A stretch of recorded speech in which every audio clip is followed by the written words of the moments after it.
All right, good morning, everybody. Welcome to the second session of the Emerald Ash Borer University for the fall 2024 semester. My name is Bob Bruner. I am the exotic forest pest educator with Purdue University. I work on this with Michigan State and Ohio State universities. They partner with us to produce this program. Today, we are going to be hosting one of our PhD students here at Purdue in our department named Olivia Bigham. She's going to be sharing with us her work on looking at a novel emerging wilt in sassafras that's been found in Indiana. So, Olivia, do you want to take it from here?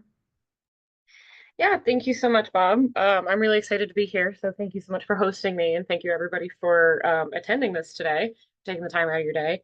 Um, but yeah, I am here to talk about my PhD work at Purdue University, which is studying this emerging sassafras wilt that we've been experiencing here in Indiana. If my slides will advance.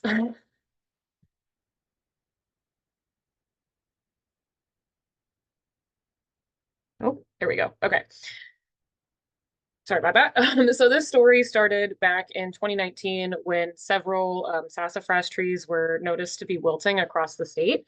And this was cause for concern because it was thought that laurel wilt disease, something that affects all trees in the Lawraceae family, which sassafras is a part of, had now moved its way into Indiana. And this was cause for concern because laurel wilt is an invasive pathogen that's really, really detrimental to populations of laurel trees. Um, so in 2019, several trees were cut down and sent off to test for this at the University of Florida, and then further analysis was completed at the University of Kentucky. And they didn't find laurel wilt, the fungus that causes it, and they also didn't find its primary insect vector. What they did find, though, was a potentially novel Ophiostoma fungus, whose closest relative is Ophiostoma quercus, and then, in addition, two non-native ambrosia beetle species, Xylosandrus crassiusculus and Xylosandrus germanus. So all that work happened back in 2019, and I started in May of 2022. And in that time span, and then till today in 2024, there have been a lot more reports of wilting sassafras and now spicebush across the state. And spicebush is another tree in the Lawraceae family. Sassafras and spicebush are our two main laurels here in the state. Um, and so this is concerning, mostly because one, we don't have a great idea of or at the beginning of this, we didn't have a great idea of the range. And then we also don't really know what's causing the wilt in the trees yet. So I picked up that work, and we've been trying to nail down these two big questions. But the fact that laurel wilt wasn't found is really concerning because that's the thing that we would assume is killing the trees. But then two, the fact that there's this novel fungus found in association with these ambrosia beetle species is really concerning. Um, and that is for a couple of reasons. One, ambrosia beetles are just really detrimental anyway. Um, these are a part of the scolytine family, and they are these very, very small beetles that are like smaller than the tip of a pencil, and they emerge from trees as adults, and then they carry with them fungus and other stuff to new trees as a part of their life cycle. And when they bore into trees, they don't actually eat the wood. They just they carry the fungus with them to eat. That's their food source. And some of the times that's totally fine. And the fungus isn't really detrimental to the tree. But in cases with like invasive species or this potentially novel pathogen, that tree or that fungus can kill the tree. So it's extra concerning that we're finding this novel thing in association with these two species. But Crassiusculus and Germanus, in particular, are sort of generalists for this type of insect. They do have symbiotic fungi that they have a relationship with, but they will also sort of pick up other fungus as they're going about their life cycle, and will carry that to trees. And sometimes they eat it, and sometimes it's just carried unintentionally. Um, so uh, I also wanted to, before I get it really into like the bulk of my research, I wanted to talk about what the wilt actually looks like, um, because it can is something of concern. Sorry, I'm trying to make all these fit a little bit better. Um, So the wilt has four main stages that we've documented here. It starts somewhere in like mid to late July, and then it'll progress all the way till like early September and even into now.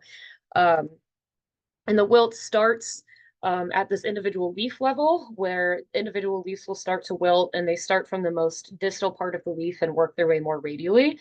And there's usually this like solid line of necrotic tissue that advances through the tree or through the leaf. And this happens anywhere from mid to late July. Um, and then moving a little bit after a couple of weeks, moving into later July, there's this more branch dieback where individual leaves add up, and now it's a whole branch that's dying back, happening in the later part of July. And it can happen in different ways across different trees. I've seen a pretty wide variety. Like this picture on the left, this whole branch here is wilted, but the branch that it's stemming from is seemingly totally healthy. And then also like this one in the middle is one of the lower branches wilting, but the upper canopy is totally fine. But then also sometimes top kill situation where the top part of the canopy is dying. So there seems to be a lot of variety in the way that trees can be affected, which is interesting. Um, and then moving into sort of the end of the summer into early August, those more and more branches start wilting, and then you can actually start to see more of a canopy wilt occurring. And this is when it really starts to become noticeable. Unless you are specifically looking for the wilt, this is when more people start to reach out to me saying that they have issues with their trees. Um, then finally, moving into the end of the summer, um, it's the end of the summer and then even into early fall right about now is when entire crowns of trees will start to wilt. And if the tree is unable to recover from that in the next season, then the trees usually die, unfortunately. There is one caveat to this sort of progression that we've been noticing over the past 3 summers, and that's that the pictures on the left and in the middle are taken in August and September, and these trees sort of followed that timeline that I had just laid out. But one thing that we've been noticing is that there's these mid-season full canopy wilt trees. This picture on the right was taken in July in Morgan Monroe State Park, and this tree was fully wilted. The whole crown of the tree was wilted, but all the other sassafras trees around it that were being affected by it were only just starting to wilt. They were in those early stages of individual leaves dying back. So there seems to be some component of timing here that we need to get a handle on, which I will touch on a little bit more later. But this is what the trees look like when they start to wilt. I thought it was important to sort of put this on the screen first for you guys so you can see what it actually looks like. So the two main goals of my project, aside from sort of defining the phenology of the wilt progression, is one, determining the range of wilting sassafras trees, and then two, identifying the insects and microbes that are associated with wilting trees. When you're dealing with something new in terms of forest health, these are really two important goals to outline. One, because if we need to know where it is so that we can treat it and we can potentially help areas that are unimpacted um, by whatever's happening. And then two, we can't treat it unless we know what it is. So we have to figure out what's causing the wilt so that we can actually do something about it. And in this case, it seems to be this sort of insect microbial relationship that's causing the trees to wilt in some way.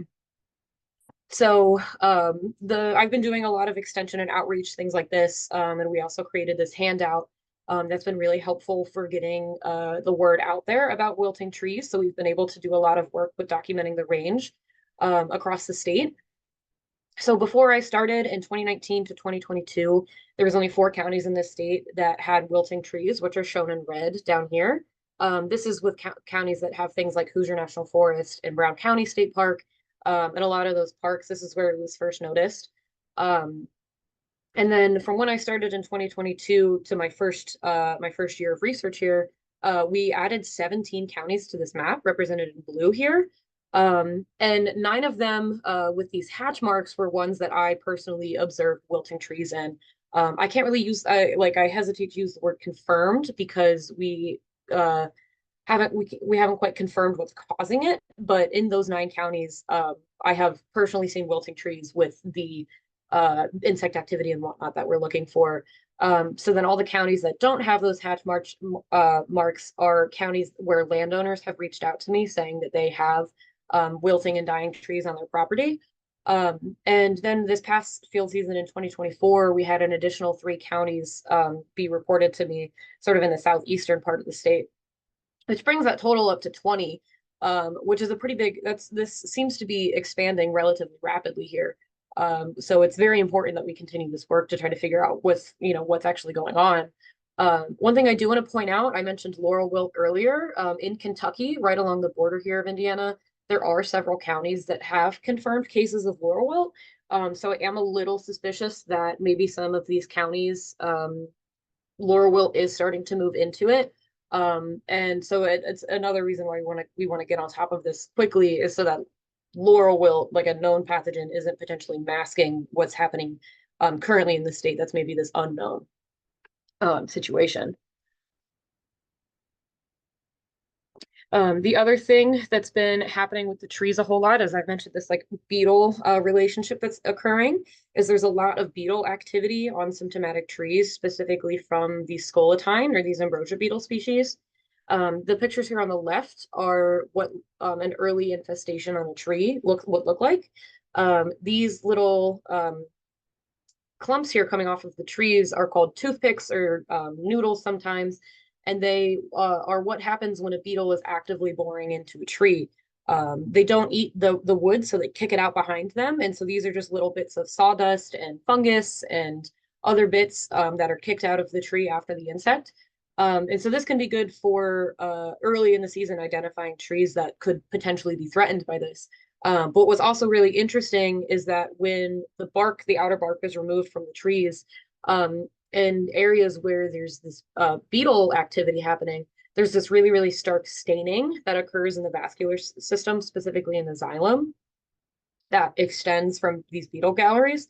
And this is something that is indicative of vascular wilt pathogens. Things like Dutch elm disease and laurel wilt disease are diseases that have a fungal pathogen that will block up or cause some issue with the vascular system, that then the staining happens and then the canopy starts to wilt. So the fact that the staining is present is a good sign that there's something happening with the fungus here. So that's something we've been investigating, but also to get a handle on what beetle species we need to specifically look at. We have been surveying for beetles in areas with wilting trees. In order to do that, we established these 1/20th acre plots in areas with wilting sassafras, with the goal of characterizing the scolatine beetle assemblages in these areas. So the figure on the right here shows what those plots would look like. So in the center, we called the center of the plot either the most symptomatic sassafras tree or just the most central. Sassafras is a clonal tree. They like to spread out through their roots. So they sort of naturally form these circular clumps. So these circular plots work really well for monitoring them. And then on the north and south sides of the trees, we hung these inverted bottle traps to catch the beetles. And those are shown here on the left. These traps, the top bottle is cut, and then we hang a lure in there, and then it's connected to a bottle on the bottom that we put a soapy saltwater solution that will kill and preserve the insects between checks. We baited these traps with ethanol all season and then canopterin for the first 6 weeks. Ethanol is something that's given off by stressed and damaged trees. And so wood boring beetles, especially, and scolatines especially, are really good at finding it. Because if if your host is already stressed or weakened, it's a little bit easier to make your home. But we added canopterin for the first 6 weeks because some work done by my previous lab mate, Dr. Kelsey Tobin, showed that in combination with ethanol, canopterin can sort of boost the attractiveness of a trap to certain scolatine species. So we put them on in the first part of the season just to sort of give like an early season boost. But there's still a lot more research that needs to be done on this compound for how it affects all scolatines. And we didn't want to limit ourselves by any means, so then we just kept ethanol on as sort of a general attractant for the rest of the season. And we checked them every 2 weeks. And then we also, the trees in this plot were monitored over the course of the season, and we estimated the percent canopy wilts at 4 points during the season, early, mid, late, and then end of season, to sort of monitor how the trees were going over the course of the season. In addition to this, when and where we could, we collected the trees that were wilting or trees that had signs of that vascular staining or excessive beetle damage. And we cut them down, waxed the ends of these bolts to retain moisture, and then put them inside of these rearing buckets, which are just these 5-gallon buckets with funnels attached to the bottom that allow the beetles to complete their life cycle. And then they will emerge as adults and land in these collection cups in the bottom where we're able to pull them out and identify them, and then also use them for microbe isolation. So we let the beetles, we use the beetles to get fungus that was living in and on them. And then we also took wood shavings and pieces of beetle galleries to figure out what fungi were associated with the insects. So from this work, we have found 3 beetle species that are associated with wilting trees. In 2019, there was only 2 species found, shown here, Xylosandrus crassiusculus and Xylosandrus germanus. However, we have been rearing relatively consistently a 3rd species, this Anisandrus machi or Anisandrus maish, that we've been collecting for the past 3 field seasons. Germanus and machi look incredibly similar. They can only be differentiated with the use of a microscope. So it's very possible that this beetle species was present in 2019 and misidentified, or we also don't know a whole lot about the range of this species, and so it might have moved in since 2019 to the area. But still concerning that there's maybe a 3rd beetle species here that could be capable of vectoring something. So because those were the 3 beetle species that we're getting consistently, we wanted to take a look at our trap data and see when these beetles were flying. So this figure on the left, the x-axis shows the time over the course of, this is our data from the summer of 2023 over our field season. And then on the y-axis is the total beetles that we captured.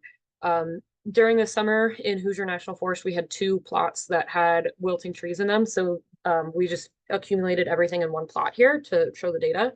And what we see here is that we have this early season flight followed by a mid-season flight that's much, much higher. There's a lot more beetles flying in the middle of the summer. And then as the end of the season goes on, there's sort of this like stair stepping. There's like some beetles active, but not as many. So then when we look at the beetle data next to our wilt rating data, so same thing, the y-axis or the x-axis shows time. These are the 4 dates that we took those canopy ratings. And then the proportion on the y-axis shows essentially the proportion of trees that were at that rating over the course of the season. And then that rating system is shown here. We rated all the trees on a 20-point scale, so 20, 40, 60, 80, and 100. But what we see here is that in the early season, in May, right after leaf out, all of the trees were healthy. We had no signs of wilt or anything. Then moving into the end of July, we had 1 tree that was 100% fully wilted, surrounded by trees that were just starting to wilt at that 20% scale. And then moving into the end of the season, more trees started to wilt, and the trees that were currently wilted were getting worse. And then by the very end of the season, when we took the traps down, right about this time, actually, there was more trees that were fully wilted, followed by other trees in the area that were getting worse and worse. And so what's interesting is I mentioned at the beginning that there was this pattern of this like phenology of when trees were wilting. And I first observed a fully wilted tree in the middle of the summer in June. So what I suspect is maybe happening is that the beetles have this first generation in the early season, and those beetles leave as adults and find new host trees, and they're carrying something with them that's causing the tree to wilt. So there's less beetles flying, so they are affecting a smaller number of trees. They carry something with them, introduce it to a host tree.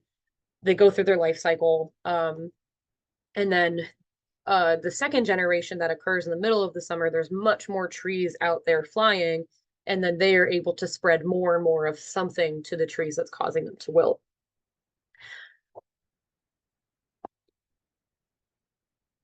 But what is that something? So we have been culturing, we suspect it's a fungal. There's a fungus that's happening here. So we have been culturing a lot of fungus from woody material. We are plating them on quarter strength PDA plates, which PDA is potato dextrose agar. And again, it's something that casts a pretty broad net. A lot of things will grow on PDA. And we did quarter strength so I could slowly watch the growth and slowly sort of monitor what's happening. But I have hundreds of plates across things that on wood shavings and on beetles and on beetle galleries. So instead of identifying every single fungus that we're seeing, we're doing what's called subculturing or subculture to morphotype for identity. And what that means is this is an example of a plate that I had. And just by looking at the plate, you can see that there's two types of fungi growing on here. There's this black one, and then there's the one that's more white that has like black spores coming off of it. So what we do is we subculture parts of this fungus and grow it in pure culture. And then we do DNA extraction on the fungus, do PCR, and then send that off for Sanger sequencing. So we're able to identify the fungus. Once we have that identity, we're able to go back to our original plates and say, okay, I see this black fungus, morphotype A, for example, I see morphotype A growing on X amount of plates. And this is a relatively quick and cheap way that we're able to sort of categorize fungal communities in trees. And we found a lot of really interesting things by doing this. Um, we have cultured a whole lot of fungus. We have stuff ranging, this Diplodia serrata and fusariums are things that have the potential to become pathogenic under certain environmental conditions. And then we've isolated a whole lot of other things from penicillins and trichodermas, which don't really cause any harm to trees, are mostly just there sort of hanging out in the tree. But the important takeaway from all of this is that for the past 2.5 years that we've been doing this culturing work, we have yet to find laurel wilt. And I have sampled dozens of trees across the whole state and hundreds of beetles, and we have not found any evidence that laurel wilt, the fungus, is present, which is really interesting. Something else that we found through doing this culturing is these plant parasitic nematodes that are coming out of woody material that we put on the plates. We have found this Anophelinchoides species, which is plant parasitic, present in wilting leaves that were plated as along with bits of vascular tissue. And if you can see on, I don't know if this will, oh, it's not going to play, but this is a video. And right here, there's a nematode that's wiggling out of, oh, maybe it will play. Yeah, there's a nematode that is wiggling out of a chunk of vascular tissue that I had plated. I didn't notice these until this past summer when I store these plates upside down so that the condensation doesn't mess with the fungal growth too much. But what was happening is that from the wood material, nematodes were falling out of that wood and landing on the lids. I wasn't looking at the lids. And one time I happened to look at these lids and I noticed all these worms wiggling around. And then I took a look at them under the scope and you can see this little bit in their mouth called a stylet. It's like a little needle appendage that is, this is something that only plant parasitic nematodes have. Free living nematodes don't have that bit. So it was really exciting that we found it. And we were able to find it again. We found the same species again and again and again through extracting it just by placing little bits of tree in water, either just in a petri dish or you can put them in a funnel and expose it to light, and then all of the nematodes will go to the bottom of the funnel. So we've been able to do DNA extractions, and that's how we're identifying them. But I think that the fact that we're finding this is really cool because there is a wilt pathogen that's caused by nematodes that feed on an Ophiostoma fungi and that are vectored by wood-boring beetles. So these nematodes can live under the like wings, essentially, of beetles and just be carried to trees. So this might be, on top of having a fungus component to this, there might be an even more complex layer of having nematodes involved in this system as well. And speaking of Ophiostomas, I think of all of the work that we've done, this is probably the most exciting because in 2019, there was that novel fungus found. And in 2022, from the beetle gallery of a Xylosandrus germanus beetle of a wilting sassafras tree, we have isolated a 99% genetic match for that 2019 isolate. We've done that across 4 gene loci so far. And like I said, we're identifying all of this stuff by morphotype. So I have other morphotypes that seem to visually match what this ophiostoma looks like, but we're currently working on getting more DNA sequences from more of these isolates to confirm the identity. So to see if we can confirm that this is actually a novel fungus that we're dealing with. Um, Ophiostomas, when they're grown in culture, look kind of plain. But when they're actually growing on wood, they have these sort of ball and stick structures that have these sticky spores at the top. Um, Ophiostomas are broadly considered are something that pat plant pathologists are typically worried about because of they have these really sticky spores. Because of these beetles, just by happening to walk through them, can get these spores stuck to their body. So it might not even be an intentional introduction. Um, but with the presence of those nematodes, maybe the nematodes are feeding on this as well, and they're just mechanically they're blocking up the vascular tissue. But so we have this fungus. What does that mean? How do we confirm if it's actually a disease or not? How do we confirm if this is actually the causal agent? So luckily we have something called Koch's postulates, which is used in human pathology as well as plant pathology. And it's these 4 steps that we go through to confirm if a microorganism is responsible for disease. So the first step of that is isolating stuff from your host organism. And if you can find a microorganism that's found in abundance on symptomatic tissue that's not found in healthy organisms, that's how you can sort of first narrow down to what you're looking for. So all of the work that I just previously talked about with the isolations is basically the first step of this. So we have this ophiostoma that we've been finding. So then the second step of Koch's postulates is to grow that in pure culture. And then you take that pure culture and you reintroduce it to a healthy host organism.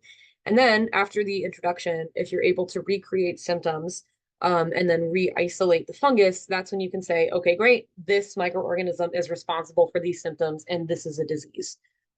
So we have this ophiostoma and we wanted to put it to the test to see if this is the causal agent. So that's what we did this past summer. We did some greenhouse inoculations, which was really, really exciting. So we had 6 sassafras trees that were all somewhere between 2 and 3 feet tall. They were saplings. And we had 3 mock inoculations that where you inoculate the tree with a plain PDA plug. And then we had 3 ophiostoma inoculations where we inoculated the tree with a plug that had the ophiostoma fungus growing on the PDA. So in order to get the fungus in there, you take a little leather punch. It's in my hand here. You punch a hole in the tree and just deep enough to reveal the vascular system. And then you take the plug and you put it on there. And then you tightly wrap it in parafilm. That's important for 2 reasons. One, the parafilm just helps secure the plug in place, but then also you want to retain as much moisture in there as possible to allow for fungal growth. And so we did this on July 17th this past summer. And now I'm going to walk through the observations that we saw on these trees for the next couple of slides. So on the left here will be pictures of the ophiostoma treatment, and on the right will be the mock treatment. And then at the top we'll have the date, and then in parentheses a number in DAI, which stands for days after inoculation. So on July 27th, 10 days after we inoculated, I went down to the greenhouse to water the trees and check on them. And I noticed that the parafilm at the wound site was on the ophiostoma trees was starting to like expand and crack. Which is not something I've ever seen before on inoculated trees. And I thought that was really weird. So I cut off the parafilm and saw that there was a lot of this callus tissue being deposited around the wound site. And then also there was a lot of this bark cracking that was expanding the tree. And so then I cut off the parafilm of the mock treatment and saw that that was not happening at the mock on the mock treatments. There was a little bit of necrotic tissue, but it was restricted to the wound site. But there was not the level of bark cracking and callus tissue forming on the mocks than there was the ophiostoma. So then a month later, on August 7th, 28 days after inoculation, um, the ophiostomas had a lot more extensive bark cracking at the wound site. It was expanding a lot more, and there were these micro cracks happening all the way, 2 or 3 inches above and below the wound site. But then also, what was really interesting is there was this canker formation happening. This is on one of the ophiostoma trees. There's a really clear necrotic canker extending past the wound site. And this is pretty strange because in terms of like the class of pathogens that affect trees, cankers are usually a separate thing from wilt pathogens. So I wasn't expecting to see cankers. Sometimes cankers can cause wilt in trees by cutting off the vascular system. They're just these pockets of necrotic tissue. But I wasn't expecting to see cankers. So I thought that that was really, really interesting. And then again, there was no change in the mock. The rest of the stem is pretty healthy. There's just this a little bit of necrotic tissue from where we had initially put that PDA plug. Um, so then moving into September, 56 days after inoculation, there was this canker growth had gotten further, was growing more on either side, and the bark cracking was happening way more up on the stem, and the outside of the stem was also turning this like black sort of cankery necrotic. But in the mocks, there was no change. But like I said, we weren't expecting to see cankers. We're expecting to see or hoping to see a wilt occurring in the canopy. Because that's what we're seeing in the wild. So with the mock inoculations, pre and post, no surprise that the canopies didn't really change. The trees grew a little bit more. They were grown in well-watered greenhouse conditions. So the canopies grew, but we didn't see any wilt, which is good. But in the ophiostoma inoculations, we had something really, really interesting happening. So at about 11 weeks or 77 days after inoculation was the first time that I saw anything on the trees that seemed like wilt.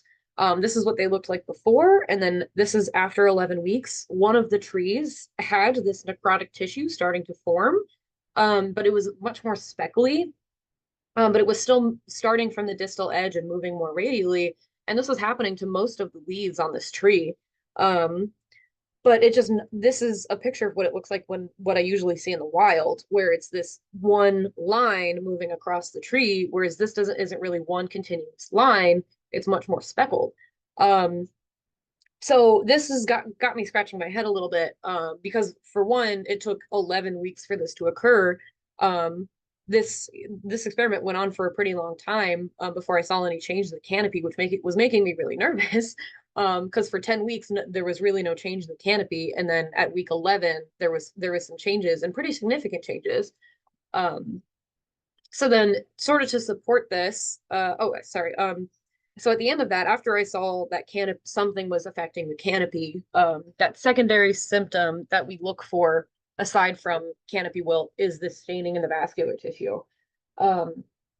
So we cut down the trees and we dissected the bark and the vascular tissue to look for that staining. And in all of the ophiostoma trees, we had 3 of them. All of them had staining that extended on both sides of the wound site, both going up and going down. They formed these pretty thin lines of staining. They weren't quite as solid. But the mock inoculations didn't have any staining forming from them. So because it took so long for anything to happen in the canopy of the greenhouse, we did these in lab on stick assays to see if this ophiostoma could cause the staining or not. So we did a very similar inoculation method where we took a plug. I took this punched out a hole in the vascular tissue, and replaced it with either a mock PDA plug or the ophiostoma. And these are sassafras logs that we cut down from Martell Forest, which is a Purdue property that does not have any trees that are affected by the sassafras wilt. And we cut them down into about 6-inch pieces, wax the ends to keep moisture in. And then we let them go for about 4 weeks to see what was happening. And so this is a pretty preliminary work. We only did 5 sticks per treatment just to sort of see what would happen. And we got some really promising results. This figure on the right is a box plot representing the total length of staining under the bark, with the mocks being almost no staining, and then the ophiostoma had significantly more staining under the bark. We did a Wilcox non-parametric test to get this p-value. but significantly more staining occurring. And these, even in the pictures you can see here, like there's a little bit of staining that will occur just by wounding the tree, but it's much less than what we see here with the ophiostoma, this really thick band of it. But there is some of this skinny stripingness that will happen that will extend past like the bulk of the staining. But this only took 4 weeks for this level of staining to happen. So I think that there's a lot of other factors at play here. I'm left with this question of like, why did it take 11 weeks for something for staining, a smaller amount of staining to occur in the greenhouse when with these sticks, 4 weeks was enough for much more intense and longer staining to occur. Um, when we think about something like a disease, we always put it in the context of this disease triangle. So if this is a disease, we know the host, it's sassafras. The pathogen is potentially an ophiostoma, but there's this other key part of the triangle that's the environment. And so it could be a lot of other environmental factors at play here for that contribute to the intensity of this. So things like moisture content, like the sticks that we cut down were, already dead because we cut them down, and so there was maybe less moisture in there. And does that just allow is because the tree can't mount a response because it's a stick at this point, the ophiostoma is maybe better, like it can more easily take over the tree and cause that staining.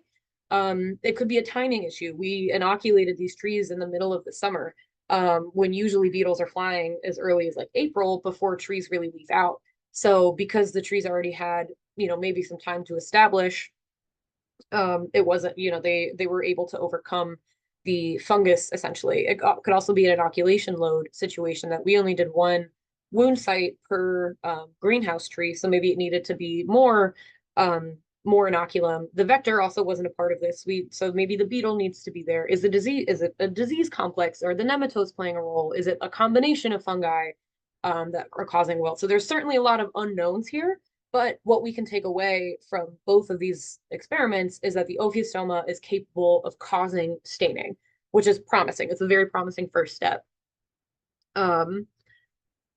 But I had mentioned at the very beginning that spicebush was also starting to wilt. This was first observed in Ohio in 2021, and then I saw it in Indiana in 2023. But we really don't have enough. I don't have enough location data really to put anything together. I've been to several conferences recently, and I've had some people tell me about they've had issues with spicebush across Michigan, more people in Ohio, even up in Ontario, some people were having issues with it. So I think that this is something that people need. I should be focusing on as well, because there's a similar staining, the beetle activity. We've been recovering similar fungi from spicebush, and because spicebush and sassafras are both in that Lauraceae family, potentially we have like a second laurel wilt happening. Which is really, really interesting, and also really threatening to our native. These are really great native understory trees here in the Midwest. Like our forests have undergone so many. They've taken so many hits essentially from invasive species and other diseases and stuff, and with honeysuckle and other invasive things and plants in the understory. Like, how many more hits can we keep taking? And if our understory trees are just going to be replaced by invasive things like honeysuckle, that's a big problem. So I really appreciate everybody here coming to this to sort of get this word out there. So in summary, through the past 2.5 years of my work, we've been able to document a pretty good wilt phenology over the course of 3 field seasons now. The range of this wilt is really expanding, so we need to get as many eyes on this as possible. But we've also isolated a whole lot of fungi and these plant parasitic nematodes. But we have a good first step for this novel ophiostoma. It's potentially causing a crown wilt, but it definitely caused canker growth and staining under the bark. So it's certainly doing something, but its key role in the system we're still working on defining. So moving into the future, we're trying to get a better, more genetic information so we can actually identify this thing. And then we're going to repeat these in lab stick inoculations, and then also in the greenhouse, so we can just get more data on it, and maybe alter a couple of other factors like drought or inoculation load and whatnot to see if we can induce more symptoms. But then we're also doing in lab and field live beetle assays, which we're essentially just allowing beetles to rear into, or we're rearing them out and then letting them bore into sticks, and seeing what changes we might see in the logs, both in a lab and then hanging them in the forest. So we have a lot of work ahead of us, but we're certainly making progress on this. So with that, I want to thank everybody who's helped me and my funding sources through the USDA Forest Service, Region 9 Forest Health Protection Unit, all of my lab mates who have helped me over the years, and then my undergrads, especially Emily Lewinsky. She's been she's right here. She's been very, very helpful and across all of my field work. And I want to thank Hoosier National Forest as well for letting me use my field sites and stuff. And these are all lovely people who have my thanks and my gratitude. But really, the last thing I want to leave you guys here with is that I need help report with finding more wilting sassafras. So trees are wilting right now, even though it's really the end of the season, but they haven't. The wilting trees are pretty obvious right now because they don't lose their leaves quite as easily as the other trees senescing in the area. So if you guys see anything in the woods, please, please, please report it to me. You can reach out to me via email at sassafras.wilt@gmail.com, or you can scan this QR code and it'll take you to a Qualtrics survey that you can report the trees at. But with that, I am happy to take any questions from anybody. All right, we did have a few come up. Okay, so the first one I see is that someone is asking, all the photos that you showed look like they were on less than 1 inch diameter trees. Was this a pattern in the field, or was it just easier to photograph using that size of tree? Both. It's definitely easier to identify trees like at my eye level. Sometimes taking pictures of canopies of big trees is a little bit harder. Um, I think that generally the smaller trees are being affected more and worse. The smaller trees are the ones that I see that don't recover quite as often. Some of the larger trees, the larger sassafras that wilt, will only like a third of their canopy will wilt or half of their canopy, but then next season they're able to recover. Um, so a mix of both, I would say. All right, so our next question was, have you sampled asomatic leaf tissues to see if those nematodes come out of those tissues as well? Yes, I have sampled asymptomatic tissue, both vascular tissue and leaf tissue, and there's certainly nematodes present, but they're not that plant parasitic nematode. I haven't ID'd those ones to species yet, but the big key component to tell if it's parasitic or free living is the presence or absence of that stylet. So I have isolated from asymptomatic material, and then I put it on a microscope slide and take a look at it under the microscope to see if check for that mouth part. Um, so yeah, there's certainly free living ones in healthy tissue, but not I haven't found many free living ones in symptomatic tissue. All right, the last question we have is, were you seeing the canidiophores on wood in a moisture chamber or on your PDA plates? The canidiophores are harder to induce growth. I do see them on wood pretty frequently. I haven't tried them in a moisture chamber, but that is, I should try that because I am having a harder time getting it to grow on PDA. The more times I subculture it, the less likely I am to see the canidiophores. So the moisture chamber is certainly something I should try. All right, do we have any other questions?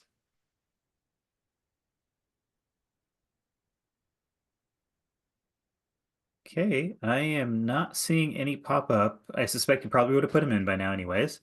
So first, thank you, Olivia, very much for sharing all of that. I think that was really, really fascinating, and I'm looking forward to continuing to help see where this is beginning to pop up throughout the state of Indiana. If you all have additional questions too, please feel free to send them to me and I can share them with Olivia, or she's got her contact information available for you too. Don't hesitate to reach out. I do see one last comment here. It may be faster to see on the wood in a moisture chamber. It's done with Ophiostoma of elm. Yeah, I will have to try that, certainly. Thank you. Hey, do we have any other comments? And again, I do want to emphasize that if you're interested in helping report this, please don't hesitate to reach out.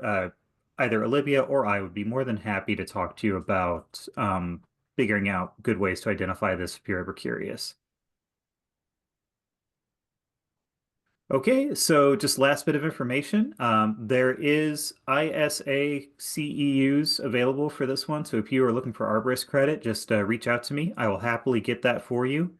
And our next program will take place on October 23rd with Kayla Perry from Ohio State University. Thank you, everybody. Have a great weekend, and I will see you next week. And thank you, Olivia. Yeah, thank you so much.